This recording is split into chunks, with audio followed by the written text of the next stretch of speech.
Hi everyone, on Windows 11, the ability to change the PC name is not only about personalization. If you have multiple devices, such as desktops and laptops, and you do not keep them organized, it will not only be difficult to find them in the network but also to inventory them and take advantage of additional features. For example, most people now use a Microsoft account to sign in to Windows 11. This is the type of account that allows you to sign in to all your devices with the same credentials.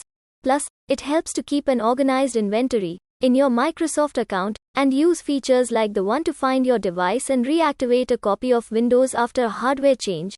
If you do not name a computer accordingly, Windows 11 will assign a random name, which will make it more difficult to organize and use the different features. In this guide, you will learn the steps to change the name of a Windows 11 laptop, desktop, or tablet using the Settings app. Use these steps. First, open Settings on Windows 11 and click on System. Next, click the Rename and click the Next button. Next, click the Restart Now button. Once you complete the steps, the computer will restart and it will apply the new name. If you're watching my video for the first time, please make sure to grab the subscribe button to get the thumbs up and turn on your notifications so you never miss an update. See you in the next video.